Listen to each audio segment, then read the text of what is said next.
సంబంధాలు అందరినీ సంతృప్తి పరచాలి అనుకునేవాడు ఎవరిని కూడా సంతృప్తి పరచలేదు. సో అందరికీ హ్యాపీ, అందరితో నేను చాలా చక్కగా అందరితో చాలా మంచి సంబంధం కలిగి ఉండాలి అన్న ఈ స్టెబిలిటీ, ఫైనాన్షియల్ స్టెబిలిటీ అన్న ఆబ్జెక్టివ్తో తను ఏం చేస్తున్నాడు, యాక్చువల్గా అందరినీ సంతోషపెట్టాలి, అందరినీ సంతోషపెడితే అందరు నాతో హ్యాపీగా ఉంటారు, అందరి ముప్పు నేను పొందాలి అన్న ఒక రాంగ్ స్ట్రాటజీని యూజ్ చేస్తూ ముందుకు వెళ్తూ ఉంటాడు. అక్కడేమవుతుంది, ఆ సంబంధాలు కాస్త తెగిపోతాయి. ఎందుకు తెగుతాయి? అందరికీ సంతోషపెట్టాలంటే అతను అబద్ధాలు ఆడవలసి వస్తుంది, అతను ఎదుటివాడు వినాలి అనుకున్న మాటలు చెప్పాల్సి వస్తుంది, చాడీలు చెప్పాల్సి వస్తుంది, అపనిందలు వేయాల్సి వస్తుంది. ఇవన్నీ చేయాలి. ఒకరి దగ్గర ఒక విధంగా మాట్లాడాలి, ఇంకొక దగ్గర ఇంకో విధంగా మాట్లాడాలి. కపటత్వాన్ని ప్రదర్శించే ఆవశ్యకత వస్తుంది. అందరినీ హ్యాపీ చేయాలి అన్న ఆలోచన. ఆ విధంగా కూడా ఏ స్టెబిలిటీ అంటే మన బంధువు మిత్రుల్లో ఈ సంబంధాల్లో ఏ స్టెబిలిటీ కోరుకుంటున్నామో దాన్ని మళ్ళీ మనమే ఏం చేస్తున్నాము, డిస్టర్బ్ చేస్తున్నాం. ఈ విధంగా మన ప్రయత్నాలు చాలా భిన్నంగా ఉన్నాయి అన్నది ఖురాన్లో కూడా సేమ్ అదే వస్తుంది. మీరు చేసే ఇన్న సహాయకంలో సత్తా అంటాడు. అంటే మీరు చేసే ప్రయత్నాలు మీరు కోరుకునే రిజల్ట్కి వ్యతిరేకంగా ఉన్నాయంటాడు. బైబిల్ కూడా సేమ్ అంటుంది. ఏమంటుంది? మీరు శరీరాన్ని సంతోషపెట్టే ప్రయత్నంలో మీరు ఆత్మను ఏం చేసుకుంటున్నారంట, కష్టపెడుతున్నారు. ఆత్మ మరియు శరీరము వ్యతిరేకమైన దానిని ఉపేక్షిస్తాయి అన్నది. సో మనకు మనశ్శాంతి, సంతోషము, సుఖము కావాలి అంటే ప్రాపంచికంగా లేదంటే భౌతికంగా ఏ సుఖాలు వెనకాల పడుతున్నామో వాటిని నిగ్రహించుకునే, కంట్రోల్ చేసుకునే ఆవశ్యకత చాలా ఉంది. ఈ ఏదైతే రేస్లో మనం ఉన్నామో, అంటే మనం సంఖ్యలు వేసుకున్నాం కదా, ఆ సంఖ్యలను తెంపుకునే అవసరం మనకుంది. దానికి ఫస్ట్ స్టెప్ ఏంటంటే, ఒక పదంలో చెప్పాలంటే తెలివిడి నుండి విముక్తి. అంటే మనకు ఏం తెలుసో ఈ రోజు వరకు మనం ఏం నేర్చుకున్నామో దాని నుండి ముందు మనం ఏమైపోవాలి, విముక్తులుగా బయటికి వచ్చేయాలి. ఆ సంఖ్యలను కట్ చేసుకోవాలి. అది దేవుడు మన చేతుల్లోనే పెట్టేశాడు. మనకి ఏ కష్టం రావాలి, ఏ నష్టం రావాలి జీవితంలో భౌతికంగా అన్నది అది దేవుని చేతిలో ఉండొచ్చు, కానీ మానసికంగా మాత్రం మనం ఫ్రీ అయిపోవాలి అంటే అది పూర్తిగా దేవుడు ఎవరి చేతిలో పెట్టేశాడు, మన చేతిలో పెట్టేశాడు. ఈ రోజు వరకు మనం నేర్చుకున్నది, మనకి సమాజం నేర్పించింది ముందు మర్చిపోవాలి. అది మర్చిపోతేనే మనలో రైట్ నాలెడ్జ్, రైట్ జ్ఞానం, రైట్ ధర్మం వస్తుంది. అది మర్చిపోక దానిని పట్టుకొని ఉంటే మనం ఈ విధంగా ఈ బందీడులోనే ఉంటాము. అంటే బందీడి కోరుకుంటారా, స్వాతంత్రాన్ని కోరుకుంటారా? చెప్పండి, ఏం కోరుకుంటారు? బందీడా స్వాతంత్రం? స్వాతంత్రం కావాలి, మనిషి ఫ్రీడమ్ కావాలి. తర్వాత మీకు ఫ్రీడమ్ ఉంటే ఆర్థిక ఇబ్బందులున్నా పర్లేదు, మాకు సింపుల్ లైఫ్ స్టైల్ ఉన్నా పర్లేదు, నో ప్రాబ్లం. ఫ్రీడమ్ అంత వాల్యుబుల్, ఫ్రీడమ్కి అసలు ప్రైస్ ట్యాగ్ లేదు. కానీ ఫ్రీడమ్ కావాలి అని కోరుకునే మనల్ని మనం ఏం చేస్తున్నామంటే అన్ఫార్చునేట్గా మనం సంఖ్యలు వేసుకుంటున్నాం. సో ఫస్ట్ స్టెప్ ఏంటంటే, ఏ నాలెడ్జ్ అయితే మనకి చిన్నప్పటి నుంచి నేర్పించారు, అంటే మీ లైఫ్ ఈ విధంగా ఉండాలి అని ఒక సొసైటీ ఒక చక్రం తయారు చేసింది కదా. చిన్నప్పటి నుంచి చదువుకోవాలి, 7 to 7 చదువు లేకపోతే ఇంకేమీ లైఫే లేదు. ఆ తర్వాత జాబ్ రావాలి, జాబ్ వచ్చిన తర్వాత ఇల్లు కట్టుకోవాలి, ఆ తర్వాత వివాహం చేసుకోవాలి. ఈ ఒకే స్ట్రీమ్. ఇంకా ఏదైనా చిన్న చిన్న ఇబ్బందులు వస్తే ఆ పండితుల దగ్గర మూఢత్వము, ఈ గుమ్మడికాయలు, వంకాయలు ఇవన్నీ కట్టుకోవాలి. ఈ విధంగా చాలా భయంకరమైన ఒక జైల్లో మనల్ని సొసైటీ పెట్టేసింది. సో ఈ నాలెడ్జ్, రాంగ్ నాలెడ్జ్, ఇటువంటి నాలెడ్జ్ని మన ధార్మిక శాస్త్రాలు నేర్పించట్లేదు. ఇటువంటి నాలెడ్జ్ లాజికల్గా కూడా మన బుద్ధి కూడా సాక్ష్యం ఇస్తుంది, ఇదంతా తప్పు అని. ఈ విధంగా బ్రతకడం తప్పు అని బుద్ధి ప్రతిరోజు మనకు సాక్ష్యం ఇస్తుంది. కానీ మనం ఏం చేస్తాము, దాన్ని కాస్త ఇగ్నోర్ చేస్తూ ఉంటాము. మీ ఆత్మే మీకు బంధువు, మీ ఆత్మే మీకు శత్రువు అని చెప్తుంది. సో మనం ఆత్మ మాట వినకపోతే మన మైండ్ మనకి ఏమైపోతుంది, శత్రువు అవుతుంది. ఎవరైతే తన ఆత్మను అణిచివేశాడో అతను సర్వనాశనం అయిపోయాడు అని ఖురాన్ చెప్తుంది. సో ఇక్కడ మనకు ఫ్రీడమ్ కావాలి. బైబిల్ కూడా చెప్పింది కదా, ఆత్మ మరియు శరీరం కోరుకునేవి ఎప్పుడు ఈక్వల్గా ఉండవు, వ్యతిరేకంగా ఉంటాయి. సో మనకి ఫ్రీడమ్ కావాలంటే మనం ఏం కోరుకున్నట్లు మన జీవితాన్ని గడపాలి? మన ఆత్మ కోరుకున్నట్లుగా మన జీవితాన్ని గడపాలి. అది ఫండమెంటల్ నెంబర్ 1 పాయింట్. అప్పుడే మనకి ఈ చక్రం నుండి మనం విముక్తి పొందగలం. First step. దానికి సంబంధించి సింపుల్గా చెప్పాలంటే మన ఆత్మను సంతృప్తి పరిచే విద్య ఏదైతే ఉందో ఆ విద్యను మనం నేర్చుకోవాలి. ఏ విద్య అయితే మనం ఇప్పటి వరకు బయట నేర్చుకున్నామో, ఏ జ్ఞానం అయితే మనల్ని బందీల్లో ఉంచిందో దానిని మర్చిపోయి, ఏదైతే నేర్చుకున్నది మర్చిపోయి రైట్ జ్ఞానం అంటే ఆత్మను సంతోషపెట్టే జ్ఞానాన్ని మనం నేర్చుకునే ఆవశ్యకత ఎంతైనా ఉంది.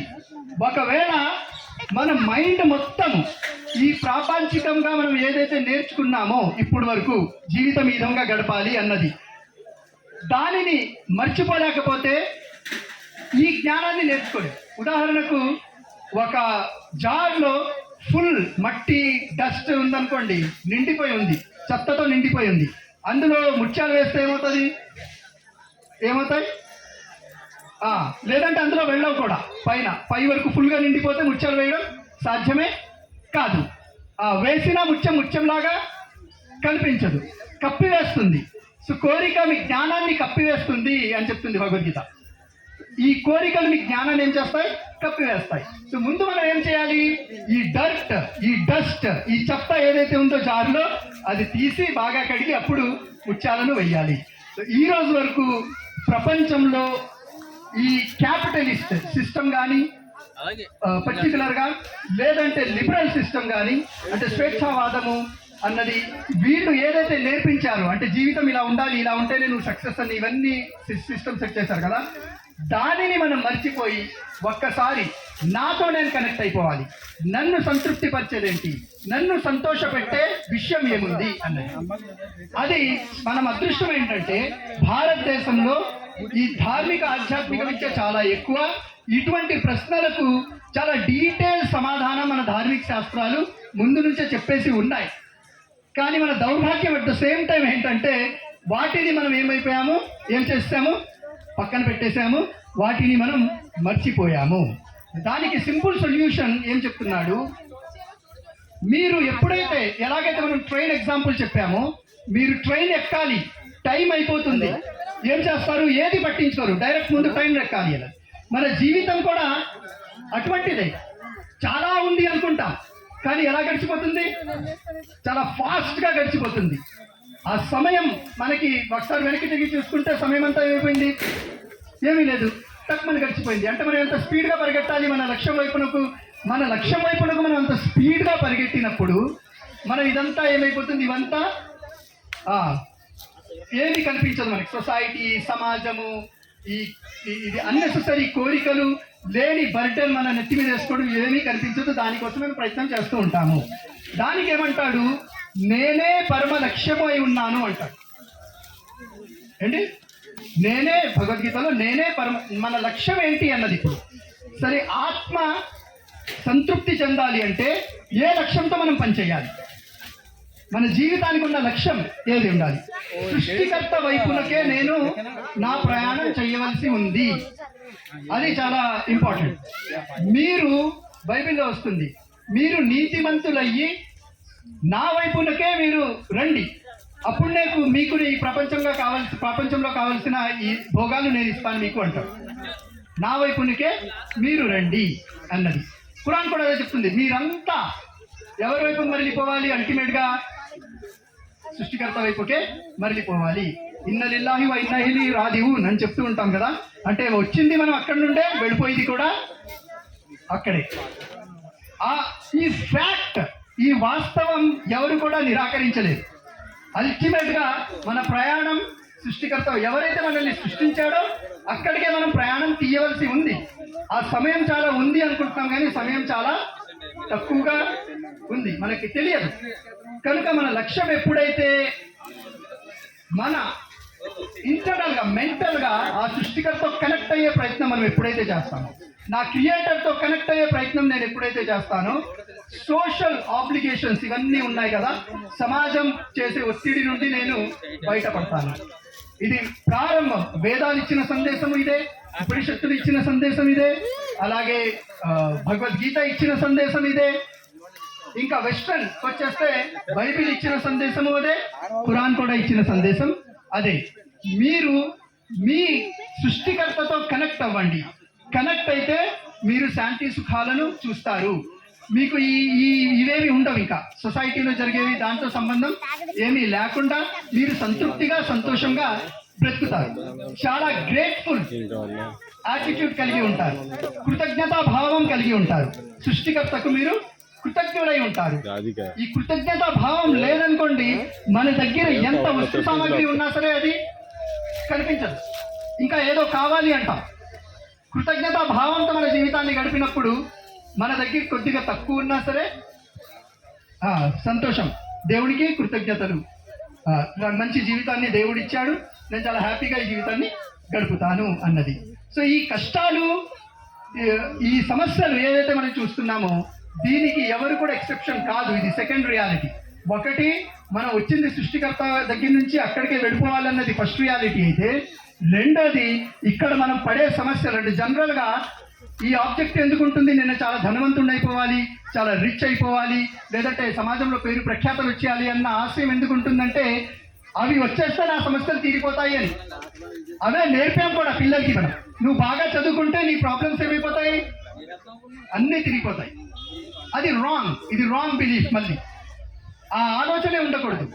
మీ జాతితో, ధనంతో, ఆర్థిక పరిస్థితితో, మతంతో, దేనితో సంబంధం లేకుండా ఖచ్చితంగా మీకేముంటాయి, కష్టాలు ఉంటాయి. అది మానవ జీవితం, అది సహజం. దేవుడు మిమ్మల్ని నేను పరీక్షించి తీరుతాను అని దేవుడు చెప్తున్నాడు 3 గ్రంథాల్లో కూడా. పరీక్షాలోకాన్ని అంటాడు ఉపనిషత్తుల్లో. మేము మీలో మంచి పనులు ఎవరు చేస్తారో, చెడు ఎవరు చేస్తారో పరీక్షించి చూడడానికే మిమ్మల్ని సృష్టించాము అని బైబిల్ చెప్తుంది. ఖురాన్లో అయితే మీలో త్యాగశీలు ఎవరో, సహనశీలు ఎవరో చూడటానికే మేము మిమ్మల్ని పరీక్షించడానికే మిమ్మల్ని మేము సృష్టించామంటాడు. దాని అర్థం ఏంటి? పరీక్ష అంటే ఖచ్చితంగా కష్టాలు ఉంటాయి, ఎవరు కూడా ఎక్సెప్షన్ కాదు. కనుక ఈ ఆలోచన కలిగి ఉండడమే, నేను ఈ సెటిల్ అయిపోతే నా కష్టాలు పోతాయి, నేను లైఫ్లో సెటిల్ అయిపోతే, ఒకసారి ఇల్లు కట్టుకుంటే కష్టాలు పోతాయి, ఒకసారి అమ్మాయి వివాహం అయిపోతే కష్టాలు పోతాయి అన్న ఆలోచన ఉంది కదా, అదే రెండో మిస్టేక్ మనం చేస్తున్నది. అసలు ఆలోచనే కలిగి ఉండకూడదు. కష్టాలు ఖచ్చితంగా ఉంటాయి, అవి మనల్ని, మన ధైర్యాన్ని, సాహసాన్ని పెంచుతూ ఉంటాయి. అది ఉంటేనే మన జీవితానికి ఒక అర్థము ఉంటుంది, అవి లేకపోతే మన జీవితం నిరర్ధకం అయిపోతుంది. సో నెంబర్ 1, మనం సృష్టికర్త నుండే వచ్చాము, సృష్టికర్త వైపునికే మళ్ళీపోవాలి. ఈ ధోరణిలో మన జీవితంలో జాతికి, కులానికి, ఆర్థిక స్టేటస్కి, దేనికి సంబంధం లేకుండా కష్టాలు అన్నవి ఉంటాయి, సుఖాలు కూడా ఉంటాయి. జీవితం అన్నది సుఖ దుఃఖాల కలయిక. ఇందులో ఒకటి ఎక్కువ, ఒకటి తక్కువ ఏమీ లేవు. రెండు సమానంగా దేవుడు పంచిపెట్టేస్తాడు. సో ఇది రెండో ప్రోగ్రాం దేవుడు మనకిస్తున్నది. సో పరీక్ష పెట్టిన తర్వాత రిజల్ట్ కూడా ఉంటుంది. అది అసలైన పాయింట్. ఈ ప్రపంచం అశాశ్వతము, ఇది అనిత్యము, అసుఖము, ఇందులో పర్మనెంట్ ఏమీ లేదు.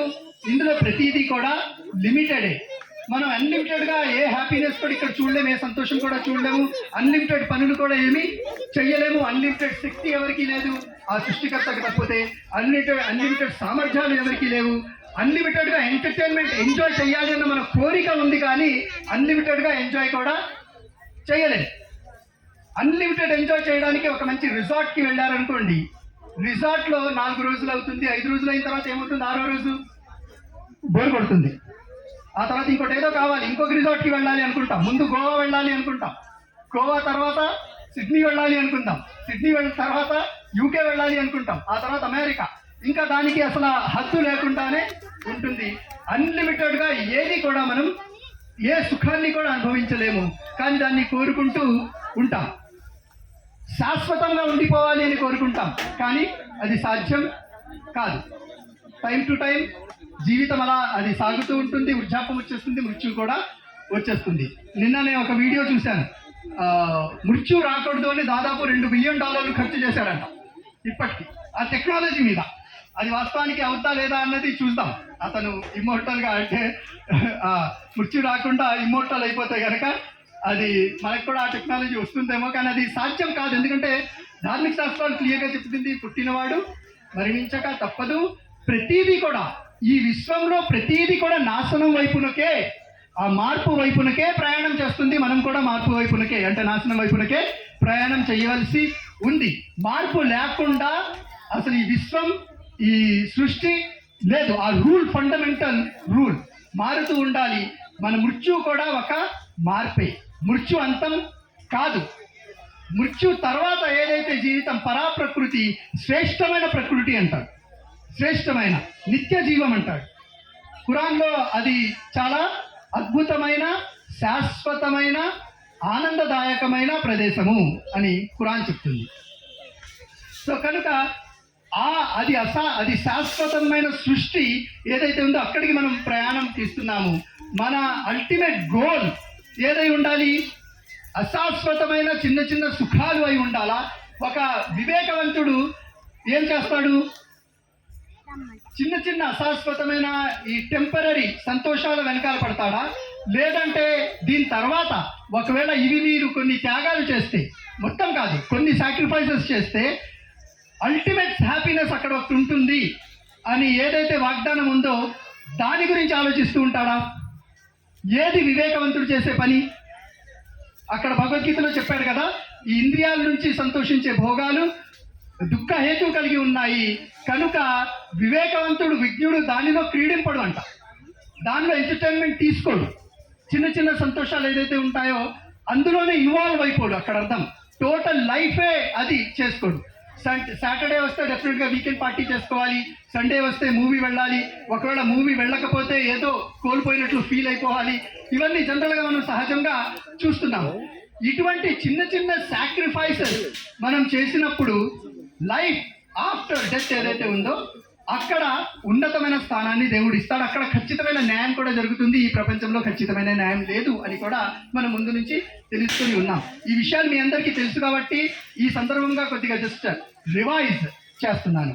సో కనుక చివరిగా మనకున్న గోల్స్ ఒకటి సృష్టికర్త వైపునకే వెళ్ళాలి. ఇప్పుడు ముందు నుంచి చాలా అనేక స్కిట్స్ వచ్చేసినాయి. సృష్టికర్త అన్న వెంటనే మన ఈ కమ్యూనలిజం అన్నది అంతా, మతతత్వం ఇవన్నీ పోయి, నా దేవుడు మీ దేవుడు అన్ని పోయి, అందరినీ సృష్టించిన సృష్టికర్త ఎంతమంది అంటే ముగ్గురా? ఒక్కడే సృష్టికర్త, ఒక్కడే. అదే మనసు సాక్ష్యం ఇస్తుంది, అదే ధార్మిక గ్రంథాలు కూడా చెప్తున్నాయి. అనేక పేర్లతో పిలుచుకున్నాం. పేర్లు ఏదైనా కావచ్చు, వాట్ ఈజ్ ఇన్ నేమ్ అంటారు కదా షేక్స్పియర్. పేరు ఏదైనా కావచ్చు. సృష్టికర్త అల్లాహ్ అని పిలుస్తారు, యెహోవా అని పిలుస్తారు, ఈశ్వర్ అంటారు, అక్షర పరబ్రహ్మ అంటారు, ఓం అంటారు. పేరు ఏదైనా పిలవండి, మీరు పిలుస్తున్నది ఎవరిని? సమస్త సృష్టిని సృష్టించిన సృష్టికర్తని. నేను అదే హిందువుగా నేను పిలుస్తున్నానంటే, ఒక ముస్లింగా అల్లాహ్ని అదే సృష్టికర్తను పిలుస్తున్నాడు, ఒక క్రైస్తవుడు యెహోవా అని అదే సృష్టికర్తను పిలుస్తున్నాడు. ఇంకా మన మధ్య విభేదాలు లేవు. నన్ను సృష్టించాడు అది ముస్లింగా, నేను కావాలి అని ముస్లింగా పుట్టానా? అది నా ఆధీనంలో ఉందా? దాన్ని ఎవరు డిసైడ్ చేశారు? నేను కావాలి అని భారతదేశంలో కాకినాడలో ఫలానా ఏరియాలో ఫలానా ఫ్యామిలీలో పుట్టాలి అని నేను డిసైడ్ చేయలేదు కదా. నేను ఒక సంస్కృతిలో పుట్టాలి, సృష్టికర్త డిసైడ్ చేశాడు.